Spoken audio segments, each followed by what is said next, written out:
মৰমৰ ছাত্ৰ-ছাত্ৰীসকল তোমালোক সকলোকে আমাৰ এই চেনেলটোলৈ পুনৰবাৰ স্বাগতম জনাইছোঁ। আজিৰ এই ভিডিঅ'টিত অসম জাতীয় বিদ্যালয়ৰ চতুৰ্থ শ্ৰেণীৰ নতুন গণিতৰ 5 নম্বৰ পাঠ প্ৰাথমিক চাৰি প্ৰক্ৰিয়া। এই পাঠটো মই তোমালোকক অলপমান বুজাই দিবলৈ চেষ্টা কৰিম। লগতে তোমালোকৰ উত্তৰখিনিও আমি নেক্সট ভিডিঅ'ত কৰি দিম। তোমালোকে প্ৰথমতে এইখিনি জানি ল'ব লাগিব যে প্ৰাথমিক চাৰি প্ৰক্ৰিয়ানো কি হয়নে? এইখিনি যদি নিশিকাকৈ ডিৰেক্টলি তোমালোকে আনচাৰবোৰ কৰিবলৈ যোৱা তেতিয়া তোমালোকে বুজি নাপাবা। গতিকে প্ৰথমতে আমি জানো আহাচোন এই প্ৰাথমিক চাৰি প্ৰক্ৰিয়ানো কি হয়। প্ৰথমতে চোৱা, যোগ, বিয়োগ, পূৰণ আৰু হৰণ এই চাৰিটাক গণিতত প্ৰক্ৰিয়া বুলি কোৱা হয়। গতিকে চাৰিটা প্ৰক্ৰিয়া বুলি যে আমাক ক'লে, ইয়াৰ এটা হৈছে যোগ, এটা হৈছে বিয়োগ, এটা হৈছে পূৰণ আৰু আনটো হৈছে হৰণ। এইকেইটা হৈছে সেই চাৰিটা প্ৰক্ৰিয়া। ঠিক আছে, গতিকে তোমালোকে মনত ৰাখিবা। ইয়াতে চোৱা, যেনে 2 আৰু 3 সংখ্যা দুটাৰ মাজত যোগ প্ৰক্ৰিয়া প্ৰয়োগ কৰিলে আমি কি লিখোঁ? 2 যোগ 3 হয়নে? এই 2 আৰু 3 সংখ্যা দুটাৰ মাজত যদি আমি যোগ প্ৰক্ৰিয়া প্ৰয়োগ কৰোঁ তেতিয়া মাজত কি চিনটো দিয়া হয়? এই যোগ চিনটো দিয়া হয়। ঠিক আছে, ঠিক একেধৰণে 5 বিয়োগ 2, ইয়াত 5 আৰু 2ৰ মাজত কি দিয়া হোৱা হৈছে? বিয়োগ প্ৰক্ৰিয়া ইয়াতে খটুৱা হৈছে। ঠিক আছে, ঠিক একেধৰণে 4 পূৰণ 7, ইয়াত 4 আৰু 7ৰ মাজত কি প্ৰক্ৰিয়া খটুৱা হৈছে? পূৰণ প্ৰক্ৰিয়াটো খটুৱা হৈছে হয়নে? কাৰণ ইয়াতে কি চিন দিয়া আছে তোমালোকে চোৱাচোন, পূৰণ চিন ধুনীয়াকৈ দিয়া আছে। নেক্সট তোমালোকে চোৱাচোন, 8 হৰণ 2, ইয়াতে 8 আৰু 2ৰ মাজত কি প্ৰক্ৰিয়া খটুৱা হৈছে? হৰণ প্ৰক্ৰিয়া ইয়াতে খটুৱা হৈছে। গতিকে যোগ, বিয়োগ, পূৰণ আৰু হৰণ এই প্ৰক্ৰিয়া চাৰিটাকে প্ৰাথমিক প্ৰক্ৰিয়া বুলি কোৱা হয়। তোমালোকে মনত ৰাখিবা, তোমালোকক এইখিনিৰ পৰাও কেতিয়াবা কুৱেশ্যন তোমালোক বনাই দিব পাৰে। ঠিক আছে, তোমালোকে এইখিনি মনত ৰাখিবা যে যোগ, বিয়োগ, পূৰণ, হৰণ এই চাৰিটা প্ৰক্ৰিয়া প্ৰাথমিক প্ৰক্ৰিয়া বুলি কোৱা হয়। তোমালোকৰ যে পৰীক্ষাত 1 নম্বৰত যিকেইটা প্ৰশ্ন দিয়া থাকে সেইকেইটা প্ৰশ্ন তোমালোক বনাই দিয়ে হয়নে? ইয়াৰ এনেকুৱা ধৰণৰ যিবিলাক তোমালোকৰ লিখা থাকে কিতাপখন, সেইখিনি যদি পঢ়া তেতিয়াহে তোমালোকে সেই প্ৰশ্নখিনিৰ উত্তৰ লিখিব পাৰিবা। এতিয়া আমি জানো আহা সৰল অংকনো কি হয়। কেতিয়াবা একোটা অংকতে এটাতকৈ বেছি প্ৰক্ৰিয়া জড়িত হৈ থাকিব পাৰে। এতিয়া প্ৰক্ৰিয়া কি হয়? মই অলপ আগত দেখাই দিলোঁ নহয়, এইটো যোগ প্ৰক্ৰিয়া হয়নে? এইটো বিয়োগ প্ৰক্ৰিয়া, ইয়াতে পূৰণ প্ৰক্ৰিয়া হৈছে, ইয়াতে হৰণ প্ৰক্ৰিয়া হয়নে? কেতিয়াবা কি হয়, একেটা অংকতে এটাতকৈ বেছি প্ৰক্ৰিয়া জড়িত হৈ থাকিব পাৰে। অৰ্থাৎ একেটা অংকতে কি থাকিব পাৰে? একেটা অংকতে যোগো থাকিব, পূৰণো থাকিব পাৰে, যোগো থাকিব পাৰে, বিয়োগো থাকিব পাৰে হয়নে? ইয়াতে চোৱাচোন, এইটো এটা প্ৰক্ৰিয়া প্ৰয়োগ হৈছে, এইটো এটা হৈছে হয়নে? ইয়াতে 3টা প্ৰক্ৰিয়া ইয়াতে জড়িত হৈ আছে। সেইটোকে ইয়াতে কোৱা হৈছে যে কেতিয়াবা একেটা অংকতে এটাতকৈ বেছি প্ৰক্ৰিয়া জড়িত হৈ থাকিব পাৰে। ঠিক একেধৰণে চোৱাচোন, ইয়াতে চোৱা 8 হৰণ হয়নে 4, যোগ 5, পূৰণ 2, যোগ 6, বিয়োগ 3। ইয়াতে চোৱাচোন, যোগ, বিয়োগ, পূৰণ, হৰণ গোটেইকেইটা প্ৰক্ৰিয়া ইয়াতে জড়িত হৈ আছে। গতিকে এনেই প্ৰক্ৰিয়াবোৰকে কি বুলি কোৱা হয়, বা এই অংকবোৰকে কি বুলি কোৱা হয়? সৰল অংক বুলি কোৱা হয়। সৰল অংকবোৰৰ উত্তৰ উলিয়াওঁতে কোনটো প্ৰক্ৰিয়াৰ কাম আগতে কৰিব লাগে তাৰ কিছুমান নিয়ম আছে। প্ৰথমে নিয়মবোৰ আমি জানি লওঁ আহা। এইখিনি কি কৈছে চোৱা, যে সৰল অংকবোৰ যেতিয়া আমি উত্তৰ উলিয়াব লাগে হয়নে? যেতিয়া আমাক উত্তৰ উলিয়াবলৈ দিয়ে তেতিয়া আমি কি কৰিব লাগে? তেতিয়া আমি কোনটো প্ৰক্ৰিয়াৰ কাম আগতে কৰিব, অৰ্থাৎ যোগটো আগতে কৰিব লাগে নে বিয়োগৰ কামখিনি আগতে কৰিব লাগে, নে হৰণৰ কামখিনি আগতে কৰিব লাগে, নে পূৰণৰ অংকখিনি আগতে কৰিব লাগে, ইয়াৰ বিষয়ে কিছুমান আমাক নিয়ম বান্ধি দিছে। সেই নিয়মবোৰ আমি জানিব লাগিব। এই নিয়মখিনি যদি নাজানা তোমালোকে অংককেইটা বুজি নোপোৱা, আৰু বহুতো ছাত্ৰ ছাত্ৰী এইকাৰণে অংকবোৰ বুজি নাপায়, তেওঁলোকে এই নিয়মবোৰ নাজানে। গতিকে তোমালোকে এই নিয়মকেইটা ধুনীয়াকৈ মনত ৰাখিবলৈ চেষ্টা কৰিব লাগিব। আৰু মনত কেনেকৈ ৰ'ব? বাৰে বাৰে পঢ়ি থাকিলে, বাৰে বাৰে অংকবোৰ কৰি থাকিলে তোমালোকৰ নিয়মকেইটাও মনত ৰৈ যাব। এতিয়া চাওঁ আহাচোন, আমি প্ৰথম নিয়মটো কি দিছে। প্ৰথম নিয়মত কৈছে যে প্ৰথমে পূৰণ হৰণৰ কাম কৰা হয়। প্ৰথমে কি কৰা হয়? যদি অংকটোত পূৰণ বা হৰণ যদি থাকে, ঠিক আছে, ইয়াতে যোগ বিয়োগো যদি থাকে, পূৰণ আৰু হৰণৰ কাম কি কৰা হয়? আগতে কৰা হয়। মনত ৰ'ব তোমালোকৰ, প্ৰথমতে কি কৰা হয়? পূৰণ আৰু হৰণৰ কামটো কৰা হয় যদি তাত পূৰণ আৰু হৰণ দিয়া থাকে। পূৰণ আৰু হৰণৰ ভিতৰত যিটো আগত থাকে, যেনে চোৱাচোন ইয়াতে হৰণো আছে, পূৰণো আছে, যোগো আছে, বিয়োগো আছে হয়নে? পূৰণ আৰু হৰণৰ কাম আমি প্ৰথমতে কৰিব লাগে। এতিয়া হৰণৰ আগতে কৰিম নে পূৰণৰ আগতে কৰিম? যিটো তোমালোকৰ আগত থাকে, যদি প্ৰথমতে তোমালোকৰ ধৰা হৰণটো আগতে থাকিল, আৰম্ভণিতে হৰণটো থাকিল, তেতিয়াহ'লে হৰণটো আমি আগত কৰিব লাগিব। ঠিক আছে, মনত ৰাখিবা তোমালোকে। ইয়াতে উদাহৰণ এটাও দিছে চোৱা, যেনে 15 হৰণ 3 পূৰণ 7, ইয়াৰ যদি মান উলিয়াব লাগে ইয়াত প্ৰথমতে যেহেতু এই হৰণ চিহ্নটো থোৱা আছে চোৱাচোন প্ৰথমতে কি দিয়া আছে হৰণ চিহ্ন দিয়া আছে গতিকে যেহেতু হৰণ চিহ্ন দিয়া আছে প্ৰথমতে আমি হৰণৰ কামটো কৰিব লাগিব হয়নে আৰু পিছত যেহেতু পূৰণ চিহ্ন দিয়া আছে হৰণৰ পিছতহে আমি পূৰণ চিহ্নটো কৰিব লাগিব ঠিক একেদৰে ইয়াত যদি ওলোটা হৈ থাকে ইয়াত প্ৰথমতে যদি পূৰণ থাকিলে হয় পিছত যদি হৰণ থাকিলেহেঁতেন প্ৰথমতে আমি পূৰণৰ কামটো কৰি ল'ম তাৰ পিছত আমি হৰণৰ কামখিনি কৰিম আশা কৰিছোঁ তোমালোকে বুজি পাইছা মই জানো বহুত ছাত্ৰ ছাত্ৰীৰ এইখিনি বুজি পোৱাত প্ৰব্লেম হ'ব তোমালোকে এই ভিডিঅ'টো 2-3 বাৰ মিনিমাম চাবা তেতিয়াহে তোমালোকে বুজি পাবা যেহেতু সৰু ল'ৰা ছোৱালী হয় তোমালোকৰ বুজি পোৱাত অসুবিধা হ'বই এতিয়া আমি 2 নম্বৰ নিয়মটো চাওঁ 2 নম্বৰ নিয়মটো আছিল যে পূৰণ হৰণৰ কাম শেষ হোৱাৰ পাছত যোগ আৰু বিয়োগৰ কাম কৰা হয় যেনে চোৱাচোন ইয়াতে ধৰা 8 হৰণ 3 যোগ 5 দিয়া আছে উদাহৰণ হিচাপে মই যে লিখি দিছোঁ ইয়াতে প্ৰথমতে হৰণৰ কামটো কৰিব লাগিব হয়নে হৰণৰ কামটো কৰাৰ পিছত যি চিন দিয়া থাকে যেনে যোগ দিয়া থাকিলে যোগ কৰিব লাগিব বিয়োগ দিয়া থাকিলে আমি বিয়োগৰ কামটো কৰিব লাগিব আগতীয়াকৈ আমি যোগ বিয়োগ কেতিয়াও কৰিব নোৱাৰো নেক্সট 3 নম্বৰত দিছিল যে যোগ বিয়োগৰ কাম কৰোঁতে প্ৰথমে যোগবোৰ একেলগে পাতি লোৱা হয় যোগ বিয়োগৰ যেতিয়া কাম কৰিম তেতিয়া কি কৰা হয় তেতিয়া প্ৰথমে যোগবোৰ যেনে ধৰাচোন ইয়াতে 3 যোগ 5 যোগ 7 বিয়োগ 3 যোগ 4 ঠিক আছে এনেকুৱা ধৰণে যদি থাকে তেতিয়াহ'লে আমি কি কৰিম প্ৰথমতে এই যিকেইটা যোগ থাকে এইকেইটা আমি প্ৰথমতে কৰি ল'ম ঠিক আছে বা ইফালে যদি যোগ থাকে এই যোগটো আমি ইফালে আনি ল'ম ঠিক আছে যেনে 4টো ইয়াৰে আনি ল'লোঁ ঠিক একে ধৰণে ইফালে যোগখিনি আনি ল'ব লাগিব আৰু যোগবোৰ পাতি লোৱাৰ পাছতহে বিয়োগবোৰ একেলগে পাতিব লাগিব ঠিক আছে পাতি তোমালোকে যোগ বিয়োগ কৰিব লাগিব নেক্সট চোৱাচোন 4 নম্বৰটো 4 নম্বৰত কৈছে যে যোগ থকা সংখ্যাবোৰৰ যোগফলটো লিখি লোৱা হয় তাৰ পিছত এটা বিয়োগ চিন দি বিয়োগ থকা সংখ্যাবোৰৰ যোগফলটো পাতি লোৱা হয় কি কৈছে যোৱা যোগ থকা যিবোৰ সংখ্যা থাকে ইয়াৰে যোগফলটো প্ৰথমতে কি কৰা হয় লিখি লোৱা হয় যেটো যোগফল আছে যেনে 3 যোগ 5 যোগ 7 এইখিনি যোগ কৰি যেনে 3 আছে 8 8 15 হৈ গ'ল হয়নে এইখিনি যোগ কৰাৰ পিছত এটা বিয়োগ চিন দিয়া হয় বিয়োগ চিন দি এই বিয়োগ থকা যিবোৰ সংখ্যা আছে এই বিয়োগ থকা সংখ্যাবোৰৰ যেটো বিয়োগফল হেতুৰ লগত কি কৰা হয় এটো বিয়োগ কৰি দিয়া হয় এতিয়া আমি অংকবোৰ কৰিলেহে আমি বুজি পাম এটা উদাহৰণ থকা অংক কৰি চাওয়া হয়চোন উদাহৰণ দিছিল চোৱা সৰল কৰিব দিছে আৰু সৰল কৰাত দিছিল 7 বিয়োগ 4 যোগ 9 যোগ 12 যোগ 8 বিয়োগ 8 বিয়োগ 5 যোগ 6 বিয়োগ 1 এইটো ধৰা আমাক প্ৰশ্ন দিছে ঠিক আছে এইটো প্ৰশ্ন আমাক দিছে এইটো আমাক সৰল কৰিব দিছে গতিকে এইটো সৰল যেটো কৰিব দিছে ইয়াতে আমি প্ৰথমতে কি কৰিম যেটো ইয়াত পূৰণ আৰু হৰণৰ কোনো ধৰণৰ চিন নাই হয়নে আমাক যোগ আৰু বিয়োগহে দিছে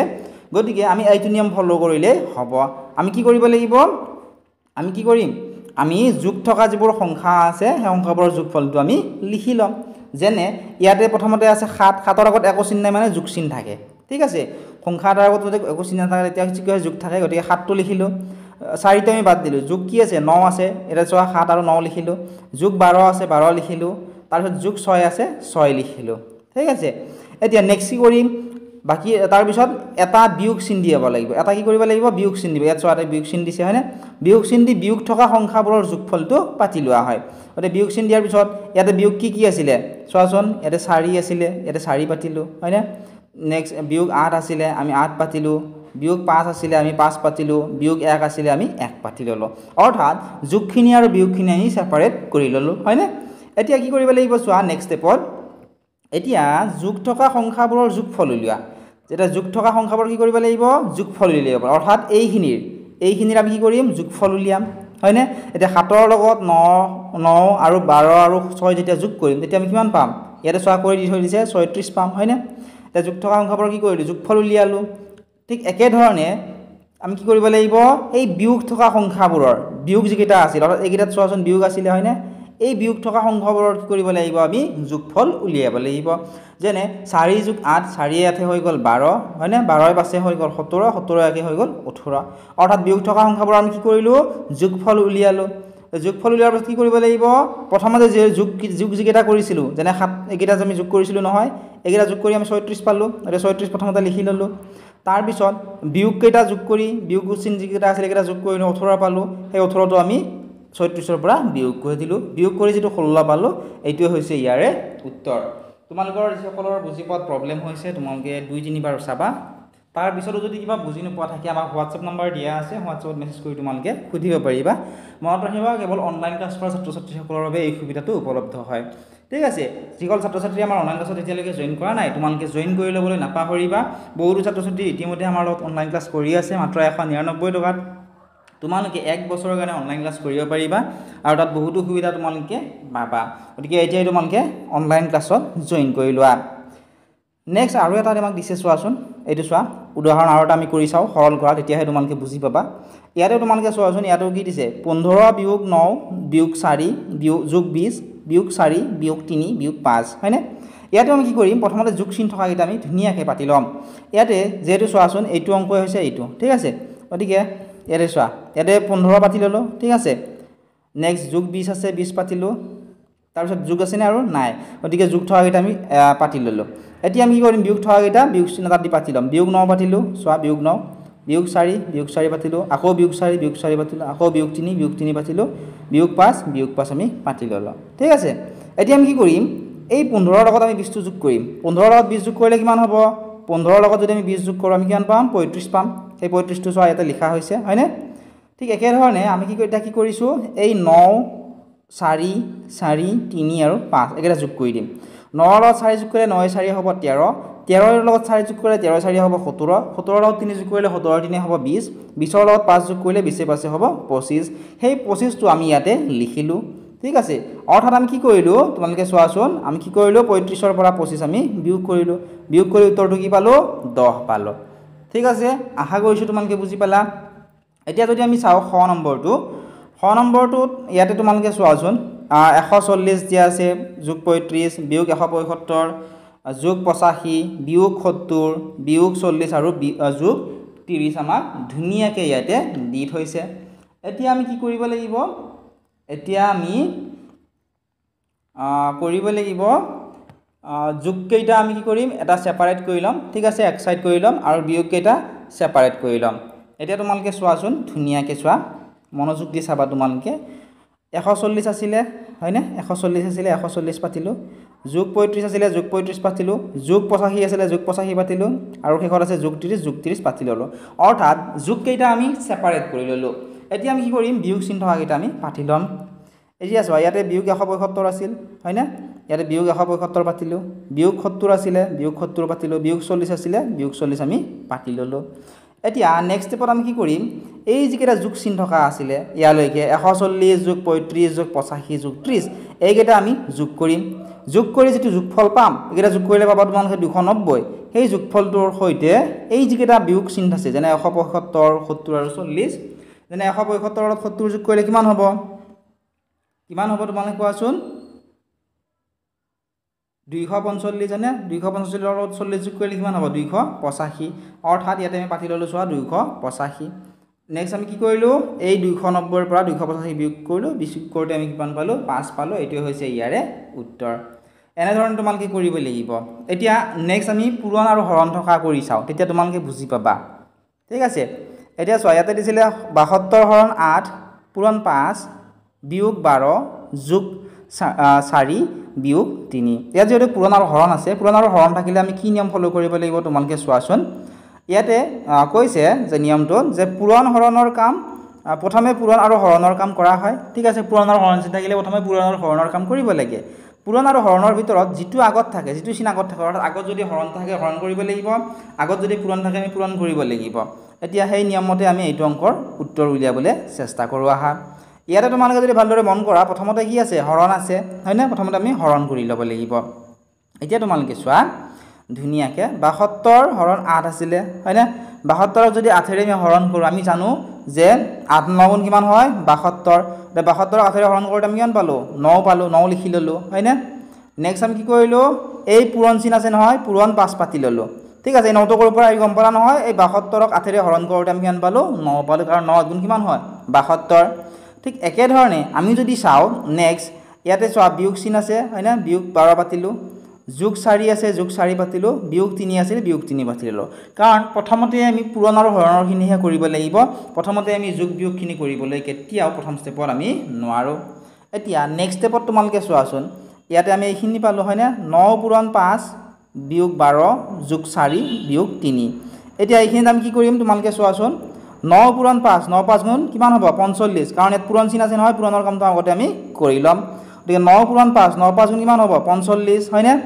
বিয়োগ 12 পাতিলোঁ যোগ 4 পাতিলোঁ বিয়োগ 3 পাতিলোঁ কাৰণ যোগ বিয়োগখিনি আমি প্ৰথমতে কৰিব নোৱাৰো পূৰণ আৰু হৰণখিনি শেষ নোহোৱালৈকে এইখিনি হৈছে ইয়াৰে নিয়ম এতিয়া নেক্সট চোৱাচোন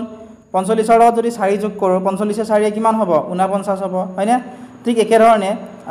যোগ থকাকেইটা যোগ কৰি ললোঁ এটা বিয়োগ থকাকেইটাও যোগ কৰিব লাগিব যেনে বিয়োগ 12 যোগ 3 12 ৰ লগত 3 যোগ কৰিলে কিমান হ'ব 15 অৰ্থাৎ আমি 49 ৰ পৰা 15 আমি বিয়োগ কৰিব লাগিব 49 ৰ পৰা 15 বিয়োগ কৰিলে কিমান হ'ব 36 হ'ব আশা কৰিছোঁ তোমালোকে ধুনীয়াকৈ এইটো বুজি ল'লা ঠিক একে ধৰণে আমি আৰু এটা কৰোঁ আহা তেতিয়া তোমালোকৰ কনসেপ্টটো ধুনীয়াকৈ ক্লিয়াৰ হ'ব এটা উদাহৰণটো চোৱা সৰল কৰিব দিছে হয়নে সৰল কৰাত চোৱাচোন ইয়াতে 63 যোগ 9 যোগ পূৰণ 4 যোগ 5 বিয়োগ 18 পূৰণ 5 হৰণ 10 বিয়োগ 10 দিয়া আছে হয়নে ইয়াতেও আমি কি কৰিম তোমালোকে চোৱাচোন প্ৰথমতে কি চিন দিয়া আছে তোমালোকে ইয়াত চোৱা হৰণ চিন দিয়া আছে হয়নে প্ৰথমতে আমি কি কৰিম হৰণ আমি কৰি লম ঠিক আছে এটা হৰণ কৰিম চাবা 63 ৰ লগত যদি 9 ৰে হৰণ কৰোঁ আমি জানো 9 7 গুণ 63 গতিকে আমি কি লিখিলোঁ 7 লিখিলোঁ পূৰণ চিন দি 4 পূৰণ 4 আছে পূৰণ 4 পাতিলোঁ যোগ 5 আছে যোগ 5 পাতিলোঁ তাৰ পিছত চোৱা নেক্সট ইয়াতে আছে 18 পূৰণ 5 হয়নে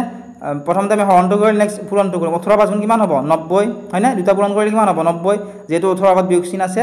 এতিয়া 90 ৰ আগত কি হ'ব বিয়োগ চিন হ'ব 90 পাতি ললোঁ হৰণ 10 আছে হৰণ 10 পাতিলোঁ বিয়োগ 10 আছে বিয়োগ 10 পাতি ললোঁ অৰ্থাৎ এই অংকটো আমি কি কৰিলোঁ প্ৰথমতে আমি